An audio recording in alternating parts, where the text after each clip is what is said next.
Luto na. Luto na raw mga kababayan ang impeachment case laban kay VP Sara. Oh, at ang nasa likod na naman nito mga kababayan ay sinangagba. At ang ginawang kasangkapan nito ay etong mga sinapersibalis tiktikis mga kababayan na mga ang sasama ng mga itsura. Etong mga mukhang maligno mga kababayan.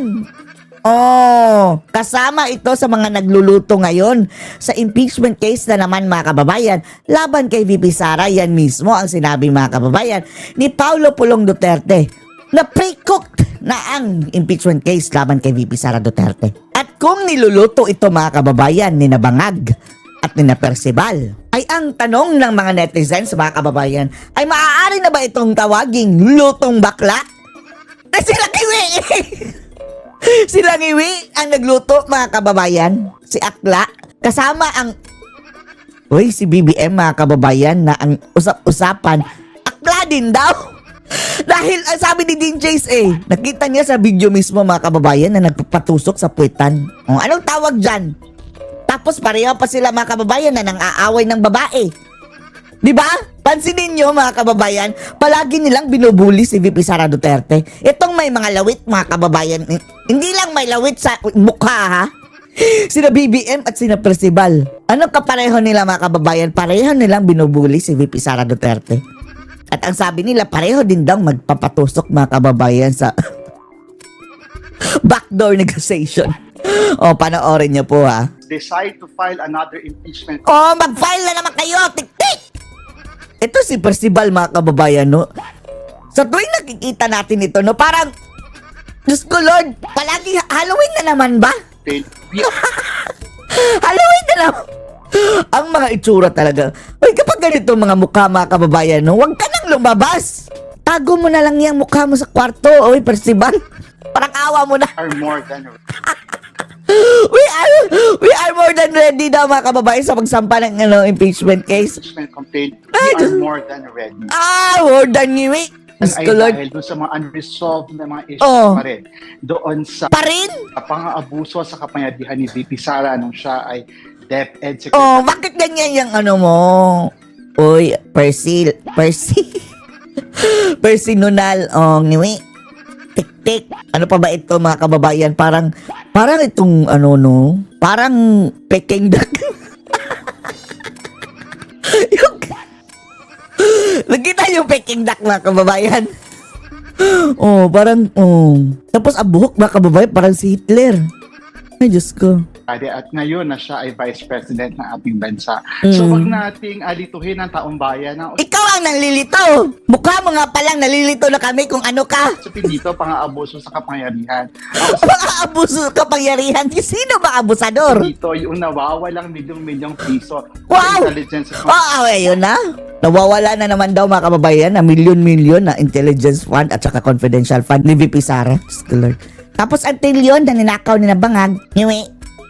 For sure tayo mga kababayan, isa ito sa mga nakinabang sa Kongreso, mga kababayan, sa gold rush o sa bayaran dyan mga kababayan sa pagpapa-impeach kay VP Sara. Kasama ka rin bakla, kasama ka rin sa kurakutan kung tumanggap ka ng mga allowances para sa pag-impeach kay VP Sara. Bakit tahimik kayo sa mga Marcos ngayon? Tahimik kayo sa mga Romualdez na notadong mga kurakot mga kababayan. Ikaw ang dapat imbestigahan. Nako. Financial funds na matapos ang isang taon ay hindi pa rin pinapaliwanag ng Sa'yo? Ay, nako mga kababayan. Ang tigas talaga ng mga bunbunan nito, no? Hindi pa rin daw pinapaliwanag ni VP Sara ang confidential fund. Ang confidential fund, mga kababayan, napaulit-ulit na lang tayo in the first place, confidential. Hindi dapat sa'yo pinapaliwanag at Davao City First District Representative Paulo Duterte is warning lawmakers against what he called a predetermined impeachment move against... Eto ba kababayan sabi ni Pulong, niluluto, predetermined. Tapos, ang gagamitin pa nila mga kababayan, di ba, malaki ang budget sa 2026. In-insert nila doon mga kababayan sa budget, yung pang-bribe nila. Vice President Sara Duterte ahead of February. His statement comes as a new impeachment complaint against his sister may only be filed starting February 6 following malapit na? Less than 1 month na lang mga kababayan. Oh, sabi ni Pulong, pre-cooked. The Supreme Court ruling that the previous complaint against her violated the Constitution's one-year bar rule. Bakit hindi si Bangag ang impeachment, sampahan ng impeachment, mga kababayan, Statement, Duterte questioned whether the planned impeachment truly reflects the voice of the people or was decided behind The closed voice doors. of the bakla. Naniniwala kayo mga kababayan na bakla si BBM? Dahil, ang sabi ni Claire Castro chismis lang daw na bakla si BBM para lang daw siraan siya mga kababayan. So, ibig sabihin sinungaling si Dean Chase na hindi totoo yung nakita niya. Nakita niya mismo, si Dean Chase mga kababayan ay isa yung abogado ha. Nakita niya mismo mga kababayan na nagmukbang ng hotdog. Kay tubig si si Ngagva at saka napatusok talaga sa puwet daw mga kababayan. Anong tawag dyan? Walang lalaki mga kababayan ang magmukbang ng hotdog na ilay. Hotdog! Oh! Takla ka na yan! Patusok kasi yung puwet. Oh! Pero wala tayong issue dyan mga kababayan ha kung akla siya o Kung ordinaryong tao lang siya mga kababayan. Pero sa pagkakataong ito, presidente Kung nagawa mo ang ganitong parang may sakit ka na talaga sa utak mga kababayan. Hindi na matino ang iyong pag-iisip na in the presence of your wife, magpapatusok ka sa iyong wet poo mga kababayan. Magmumukbang ka ng hotdog. Tapos yung wife mo din binibembang. Siraulo na ang gagawa niyan mga kababayan. Tapos, ang isa pa doon, tinestify mismo ni Mr. Tubig na never-ending line of cocaine. That explains everything. Addict. By those in power. He asked lawmakers to explain who they are really answering to, raising concerns about political pressure, budget considerations, and alleged scripted actions in the House. Scripted na naman. O si Madriaga. Ang kanilang gagamitin ngayon mga kababayan, Madriaga na naman yan. Andun lang sa kulungan ha. Ipupull out nila mga kababayan. Patetestify nila sa Congress. He also warned that impeachment should not be used as a political favor or transaction, saying there is no such thing as a free signature in politics. He urged the public to speak up against corruption, including alleged ghost projects, trusting that public funds. Last year mga kababayan, hindi lang kurakutan sa flood control ang nangyaring corruption. Pati yung mga kababayan, panunuhol o paggamit sa pondo ng bayan para ipa-impeach si BP Sara. That is a form of graft and corruption, bribery mga kababayan. Dapat din yung alamin kung sino-sino ang mga taong tumanggap at nagbigay. Dahil dapat panagutin dahil pang-aaksayan na naman sa pera ng bayan. Funds belong to the people and must be accounted for. The National Bureau of Investigation says it is ready to act on request from government agencies following the spread of false reports online. Sino yan? Claiming that Ombudsman Jesus Crispin Remulla Ay, Diyos ko Lord. Eto na naman. Mga kababayan, magrereklamo daw nagtatawag na daw si Boying mga kababayan ng investigasyon sa mga napapakalat daw, napatay na daw sa mga kababayan. Kuya. Hoy Boying, bunjing. Ombudsboying ka lang Sino ka ba sa tingin mo? Kung gusto mong kasuhan, huwag kang gumamit ng resources ng gobyerno. Kasuhan mo ng personal yung sinong napapakalat ng patay ka na o na-admit ka o may sakit ka. Ang sabi ng ilan mga kababayan, talagang may sakit naman pala siya na leukemia. Inamin naman, inamin na daw niya kung gusto mong kasuhan mo. Huwag kang NBI, nang aabala patuloy mga kababayan sa mga walang kwentang bagay. Hayaan mo ang NBI na imbestiga dyan sa mga mas importante pang bagay katulad ng mga kurakutan o mga sindikatong ganyan. Aabalahin mo pa, bulok talagang ombudsboying. died. The NBI said the circulation of fake news on social media constitutes a possible violation. Sige, gamitin mo pang NBI para Parang ginawa nilang personal na mga kababayan, pang investigasyon. Personal investigator. Parang ang dali lang nila mga kababayan na utusan. Ombudsman ka na, hindi ka na DOJ Secretary, ungas. Of the Cybercrime Prevention Act of Kasuhan 2012 mo, personal. and falls under its jurisdiction. Ombudsman Remulla has Ito hindi tayo naniniwala doon na patay na yun mga kababayan. Masamang damo ito Pero, posible talaga na na pa-hospital siya. Pero hindi naman sinabi na na nakaratay na. O 50-50 o malapit nang matsugi mga kababayan. So what? Kung magpa-hospital ka, wala kaming pake. Kahit pa nga mamatay ito mga kababayan, wala tayong pakialam. Bahala ka sa pierno mo, sa buhay mo. As if naman no, na importante. Ikaw lang importante sa tingin mo sa sarili mo. Earlier Bunjing. denied hospitalization rumors Kahit pa after magpatuli ka na. false narrative surfaced, claiming Patuli ka ng ikalawang beses o ilang beses sa bang patuli mo, wala kaming pake. he was rushed to the hospital. He also clarified he has been doing well and has been taking care of himself. Magantay ka lang, jablo Viewers ka. said it has been assisting both government agencies and Tingnan nyo, ito si Jesus mga kababayan, no? Ay, naku, nakakakilabot ang pangalan mga kababayan. Jesus pa naman, tapos tingnan nyo, may sungay mga kababayan. Oh. Tingnan nyo ang kanyang hairline mga kababayan. Sungay na ang yung hugis. our citizens in cases involving misinformation, disinformation, and online libel. The Sige, kasuhan mo ng personal. NBI added Hindi that ka na Justice Secretary eh.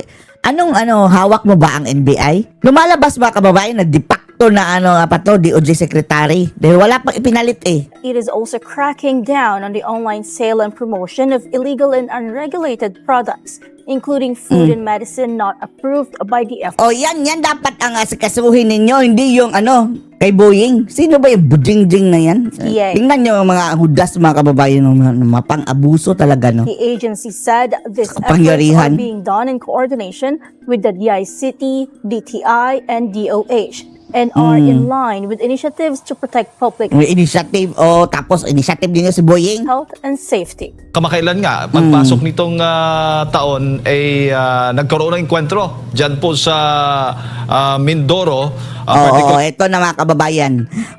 Kailangan suplahin itong mga naratiba ng mga NPA mga kababayan. Grabe. Sa social media, wala na talaga silang patumpik-tumpik mga kababayan pagtatanggol sa mga NPA. Ito nagpapanggap ng mga legitimate na mga entities daw mga kababayan na mga grupo na halata na masyadong mga NFA rise na. Ito na po dyan sa Sitio Mamara sa Barangay Kabakaw, Abra de Ilog Occidental, Mindoro. Abra de Ilog? At isa po sa mga estudyante ang nasawi. At ang magulang nun mga kababayan na OFW magsasampa ng kaso kay Reneco at sa Kabataan Party List mga kababayan.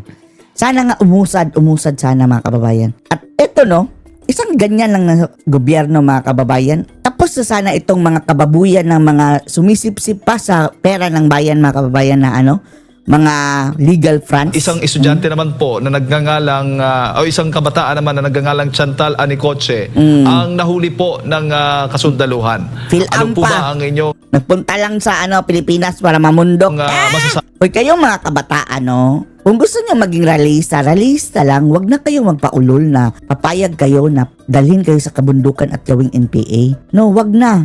Masisira ang buhay ninyo. Kung realista lang kayo, go, okay lang. Pero gawin kayong pain, kayo lang ang mamamatay. Sana yung mga na lang mga kababayan, yung mga leader nila ang gawing mga rebelde doon sa bundok mga kababayan na girahin ng mga tigsagpaan sa mga sundalo tapos maubos lahat yung mga NPA mga kababayan. Pati na yung mga gurang na mga pinaglumutan na ng tadhana, palagi pa rin napuputak dyan. Dito. Unang-una po, ang masabi natin dyan, napakinggan natin yung isang magulang na nagsasalita. Galit na galit siya sa Kabataan Party List kasi nananawagan daw ng hustisya yung Kabataan Party List. Diyos ko Lord, ang Kabataan Party List pananawagan ng hustisya na sila mga mga kababayan, sila ang punot dulo niyan. Ang sabi mismo nitong magulang, ang nagdala sa kanyang anak sa bundok, sa kapahamakan, ay yung mismong Kabataan Party List. Tapos ngayong namatay yung anak niya, ang nananawagan ng hustisya, yung nagsama sa kanyang anak sa bundok. Kaya doon po makita ng taong bayan na talagang itong Kabataan Party List ang may kaugnayan sa New People's Army. Dahil dinala ang kanyang anak sa NPA area, napatay bilang NPA, tapos ngayon nananawagan yung Kabataan Party List ng hustisya. Kitang-kita doon sa galit ng ina kung sino talaga ang nagpapahamak sa ating mga kabataan. Pangalawa, dito naman kay Chantal yata yung pangalan na nito, natagpuan sa bundok, natagpuan sa NPA area. halos mabaliw-baliw na. Buti na lang ang ating mga tropa ng gobyerno, mababait, na videohan siya, dinala siya sa ospital, pinakain, at ayaw na nga umalis doon ng bata eh. Pero itong mga makakaliwang grupo, nananawagan pa na surface Chantal, na parang akala mo, gobyerno pa, mga ng Pilipinas ang nangidnap. Ito nga ang NPA, nahuli na nga mismo sa akto. So masabi po natin dyan, bakit ang COMELEC hindi na-aksyonan itong mga party list na ito? Ang Kabataan Party List, ang Gabriela Party List ay may kaso sa COMELEC, kinasuhan sila ng gobyerno ng Pilipinas dahil sa pagkakaroon ng mga teroristang miyembro. Hanggang ngayon, di naman ina-aksyonan ng COMELEC, pinaupo pa nga ang Gabriela Party List kahit talo eh. Pero ang inyong Duterte Youth Party List, kahit ibinoto ng milyong-milyong Pilipino, kinasuhan lang ng mga makakaliwang party list na ito, inaksyonan agad ng COMELEC, tinanggal agad kahit nanalo ng 3 seats sa Kongreso. Pero tayo na ang kanilang grupo, Gabriela Party List at Kabataan Party List, kinasuhan mismo ng gobyerno, nakapending lang ng kalahating dekada yung kaso, hanggang ngayon gumagawa ng terorismo, hindi naman natatanggal sa ating Kongreso. Pinopondohan pa ng Pilipino tuloy. Opo. At Chairman, ang ilan lamang po ito sa mga kabataan na nahuli at yun nga ay naitalang at yun nga ay naitalang nasawi. Pero marami pa ang nakikita po ninyong posibleng mga kabataan ang nandiyan ngayon sa Mindoro na nirecruit ng makakaliwang grupo. Marami pa yan, sir. Alam niyo kung bakit? Nung panahon po ni Pangulong Rodrigo Duterte, nagkaroon ng NTF-ELCAC at tayo sa National Youth Commission noon ay naging parte ng NTF-ELCAC. Mula 89 guerrilla fronts, pag-upo ni Pangulong Duterte, pag-alis niya, pipito na lang. Sobrang hina na ng NPA nung pag-alis ni Pangulong Duterte. Kaya lang, ngayong administrasyon na ito, naisip pa na magkaroon ng peace talk sa NPA at syempre humina na yung laban sa mga NPA, kaya nakapag-recruit uli ang mga NPA, naka-replenish ng ranks nila. Kaya ito, nahuhuli natin mga kabataan sa bundok bilang teroristang NPA. Buti nandyan pa ang ating mga pulis at sundalo at tumutulong sa atin. At nandito ang SMNI, pinapakita ang katotohanan patungkol sa mga bagay na ito, truth that matters patungkol sa NPA. Kaya nandito pa ang laban sa teroristang NPA. Pero kung hindi natin papaigtingin lalo, ayan, nandiyan ang mga kabataan natin, nabobola, nare-recruit, napapatay, at nandiyan, napupunta sa bundok bilang teroristang NPA. Opo. Ang Occidental Mindoro ba, Chairman, kung meron po kayong ideya, ano pong meron na dito? Ito'y mahalagang lugar ba para sa mga makakaliwang grupo?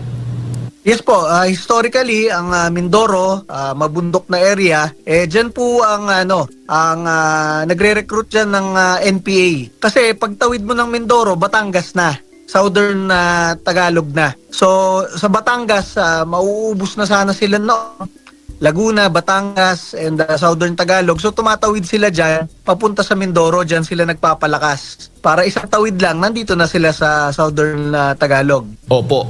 At malinaw po yung mga sinabi ng mga magulang, mga nanay na mismo po ito, ng mga anak na na-recruit nga, na binanggit nga po nila itong mga makakaliwang grupo, Kabataan Party List, Gabriela at iba pang mga yung anak bayan po na mga organisasyon na sinasabing sinalihan ng kanilang mga anak at later on ay nakita na lang, nalaman na lamang po nila na nasa kabundukan po sila. Chairman, ano po ba ang dapat gawin? Ang tama ho ba ang gagawin yung hakbang na gagawin po ng mga magulang na dapat sampahan na po itong kaso? At ano naman po magiging implikasyon nito? Ay mawawala na po ba yung mga party list na yan sa Kongreso lalo't sila nga ay nakaupo ngayon sa pwesto? Alam nyo, para malaman ng ating mga taong bayan na nakikinig ngayon, siyempre gustong kasuhan ng mga magulang yung mga party list na yon. Pero for the information of everybody po, nung 2019 pa po, 6 years ago, magse 7 years ago na, kinasuhan na po ng gobyerno ng Republika ng Pilipinas through the Office of the Solicitor General. Nakapirma lahat ng State Solicitor at Associate Solicitor, Assistant Solicitors. Sa kaso, laban dito sa Gabriela at laban sa Kabataan Party List, kinasuhan nila ito sa COMELEC dahil nga nagre-recruit sila ng mga kabataan at meron silang mga miyembro na napapatay at nahuhuli bilang NPA, teroristang NPA. Kinasuhan mismo ng gobyerno ng Republika ng Pilipinas sa COMELEC. Ang problema, hanggang ngayon, nakapending pa rin sa COMELEC, 'di ba? Kaya nga masabi ko nung Mayo last year, ang sabi ng COMELEC, ang Duterte Youth Party po kinasuhan ng mga makakaliwang grupo, kaya po hanggat hindi pa po nare-resolba, hindi pa po kayo makakaupo. Yung mismo mga makakaliwang grupo na nagkaso sa amin, kinasuhan mismo ng Republika ng Pilipinas about terrorism, 'di ba? Nakaupo naman sila. Yung Gabriela nga, talo, pinaupo pa. Yung ACT teachers nga, na-convict na yung congresswoman nila. Pagdadala ng mga kabataan sa NPA area, na-convict na ha, pinaupo pa rin, di ba? Kaya nga masabi natin, hindi na kailangan kasuhan nandun na yung kaso, pending na po yung mga kaso. Hindi lang inaaksyonan ng COMELEC. At doon sa sinasabi ng nung magulang na napatayan ng anak, tama po yan. Kasalanan po talaga ng Kabataan Party List yan. At napaka-ipokrito ng Kabataan Party List para sila po yung manawagan ng hustisya ngayon. Kayo ang nag-recruit sa anak nila para madala sa bundok, in-indoctrinate nyo, ginawa nyong teroristang NPA. Ngayon na napatay bilang NPA, kayo pa mananawagan ng hustisya. Dapat kayo talaga ang maaresto, makulong at matanggal sa Kongreso. Opo. Nakikita ho ba ninyo, Chairman, na ito pong ginagawa nilang mga naratibo na dapat palayain itong si Chantal Anicoching ang nahuli ng militar doon sa lugar na kung saan ay nagkaroon ng enkwentro, ay magkakaroon po ng pangangalap ng pondo mula sa labas ng bansa, considering itong ang mga nabanggit na mga mag-aaral galing itong si Chantal isang researcher daw at galing pa sa isang PhilAm, Chairman. Unang-una, hindi naman siguro bobo yung mga Pilipino na maniniwala dyan sa sinasabi ng mga makakaliwang grupo na merong isang researcher na tagpuan sa NPA area sa isang katatapos lang na patayan ng mga NPA, natagpuan niyang Chantal na yan doon, bigla na lang sa isang hukay. Anong ginagawa ng isang researcher sa isang NPA area na katatapos lang yung pagpatay ng NPA doon, di ba? Pangalawa, tama kayo dyan sa inyong naisip na dahil ito ay isang Filipino-American, hihingi pa ng pera ang mga makakaliwang grupo mula sa international community, sasabihin, hustisya para sa isang worker, researcher, na PhilAm na natagpuan at pinapahirapan ng ating gobyerno. So tama kayo dyan. Yan yung isang kaso ng Gabriela Humihingi ng pera abroad. Bawal kasi yan sa mga party list po. So tama kayo dyan, dapat ma-highlight po yan na itong PhilAm na ito. Anong ginagawa ng isang PhilAm? Actually, American siya. Anong ginagawa ng isang foreigner sa bundok na may NPA at nahuli dun sa mismong NPA area? Pangalawa, anong ginagawa ng isang foreigner? Dahil ibig sabihin, bakit merong parte ang isang foreigner sa isang enkwentro? At hindi dapat palayain yan. Dapat imbestigahin, alamin kung sino nag-recruit sa kanya at paano siya napunta doon. Isa siyang dayuhan at nandun siya sa NPA area. Opo. So sa halip na simpatya, ginagamit itong mga kabataan, in short, ng mga makakaliwang grupo para po sa kanilang sariling interest na makapangalap ng pondo pa. Ang tanong lang, bago ko lang ipasa kay partner Admar, Chairman, ganito, yung mga kabataang ito, nag-aaral po sa mga kilalang mga universidad, pero bakit at papaano po sila na-recruit, nahihikayat, nakukumbinse nitong mga makakaliwang grupo ng ganon-ganon lang, Chairman, at later on ay makikita na natin sa mga kabundukan may mga armas ng hawak. Ayan, nabobola sila nitong mga makakaliwang grupo na ito. Pero kung titingnan ninyo, humina na yung suporta sa kanila. Ang inyong Duterte Youth Party List, binoto ng halos 2.5 million na Pilipino, mga kabataan, mga pulis at sundalo, dahil nakikipaglaban tayo sa mga recruitment ng NPA sa kabataang Pilipino. Ang boto ng Gabriela at kabataan, halos 200,000 na lang, di ba? Pati ACT teachers, halos 200,000 na lang. Sobrang baba na. So ibig sabihin, ganyan na lang yung suporta niya mula sa mamamayang Pilipino. Kaya nga po, nagpapalakas sila ng recruitment at propaganda para lalong dumami pa ang kanilang hanay at ang kanilang boto. Pero dahil sa SMNI, pinapakita ang katotohanan. Dahil sa AFP, PNP, dahil sa mga katulad ni Pastor Apollo Kibuloy na talagang tumutulong sa laban ng Pilipino laban sa teroristang NPA, nakikita ng mga Pilipino ang katotohanan at alam na po natin ang tunay na nangyayari dyan. Kaya yung sinasabi ngayon ng mga makakaliwang grupo na hustisya, napatay na researcher, para sa napatay na estudyante, wala na pong naniniwala dyan. Napatay sila bilang teroristang NPA At itong babaeng isa na ito, Chantal, nahuli naman bilang isang terrorist ng NPA. Alam na po yan ng milyong-milyong Pilipino ngayon. Chairman, magandang umaga. Si Admar po ito. Kayo po ay graduate ng UP at siguro alam niyo po yung sentro ito ng diskusyon ngayon, no? Matapos nga pong nagkaroon ng post, mga taga-UP, pumapalag, hindi nakukuha yung context mismo ng post kasi ito sila ay nag-aaral sa UP. And so on, nagkaroon po ng mga kataga na gusto ko sana mag-aral sa UP, kaso ayoko maging NPA yung anak ko, gusto kong mag-aral yung anak ko dyan sa UP. Yung mga ganyan na po na istorya po, Chairman, na naging sentro po ngayon ng diskusyon sa social media. Ano po yung may input niyo po dyan? Dahil malimit po sa mga kabataan na nai-involve, galing dyan po sa UP. Though hindi naman sinasabi talaga na pag UP NPA na, pero ano po ba yung role ng isang paaralan para po maiwasan itong mga ganito? Kasi hindi ito first time na nagkaroon po ng mga ganitong mga insidente sa kasaysayan po, Chairman. Ayan, napanood po natin yung sagutan sa social media ni anong pangalan no? Tuesday ba yun? Opo. Yung meron tayong vlogger po, di ba, na ang sinabi niya, merong mga scholar ng bayan na nagiging NPA, galing dyan sa UP, tapos sumagot yung Tuesday Vargas yata pangalan, wag banggitin yung UP. Tapos sumagot naman yung anak ni Mel Chanco, yung singer, sabi, mali yan Tuesday. Ayaw mo pa kasing aminin na meron talaga nang gagaling na NPA, galing sa UP. Masabi ko po dyan, tayo po mismo, Chairman Ronald Cardema, naging ROTC Corps Commander po sa UP Diliman at nag-aaral rin po sa UP Los Baños. Si Congresswoman Marie Cardema, galing rin UP Diliman. Si Kong Drixie, galing rin UP. At yung ating mga congressman-elect ng Duterte Party List, galing PNP at PMA. Familiar tayo dyan sa recruitment ng mga makakaliwang grupo dito sa atin sa UP. Kasi, ang masabi natin dyan, nabobola sila yung kanilang idealismo patungkol sa bansa, maglingkod sa bayan, na exaggerate na up to the level na kailangan mo maglingkod sa bayan sa pamamagitan ng pagpunta sa bundok at pakikibaka, di ba? So, mali yan. Ang isa nating naisip dyan, bakit ayaw pa kasing aminin? Kung may problema about terorismo at yung school ninyo, UP man yan, PUP at ibang state university, at ayaw nyong aminin na merong nare-recruit na NPA mula dyan sa inyong paaralan, paano masosolusyonan? Wala ba kayong pakialam doon sa estudyante nyo na nagiging NPA o napapatay bilang NPA? Ayaw nyo kasing aminin eh. Yan nga yung sinasabi natin sa hearing sa Senado eh. Dapat may liability rin yung mga administration ng mga school na merong nare-recruit na NPA kasi hinayaan nila na ang kanilang estudyante, alam nyo, kunyari, nagkaroon kayo ng anak, pinalaki ninyo mula elementary, high school, college, nagtatrabaho kayo para lang may pangkain, may pang tuition, may pang dormitory, pang boarding house.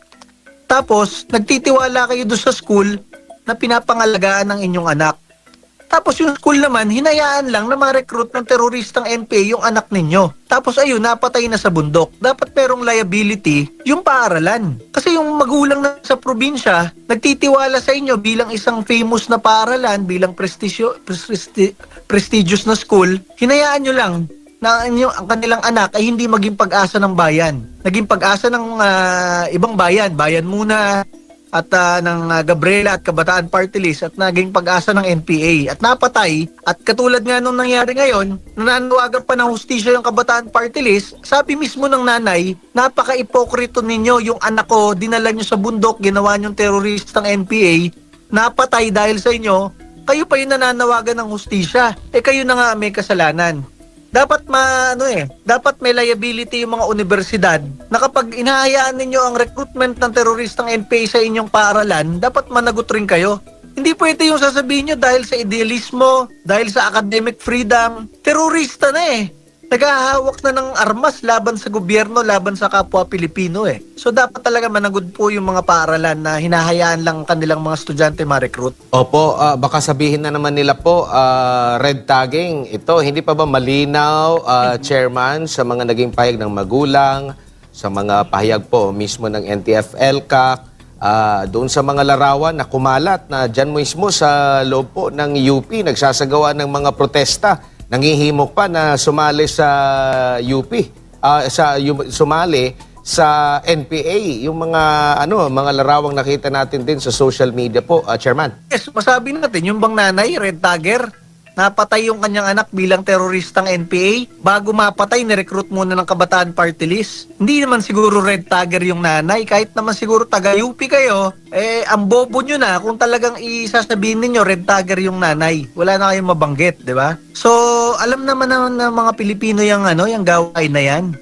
Wala naman ibang nagre-recruit. Kung hindi ang inyong mga grupo, kaya nga meron kayong pending na kaso, Kaumelec, yung Kabataan Party List, yung Gabriela Party List, para matanggal na dahil kinasuhan na nga kayo ng recruitment papuntang NPA at yung mga miyembro nyo napapatay bilang teroristang NPA.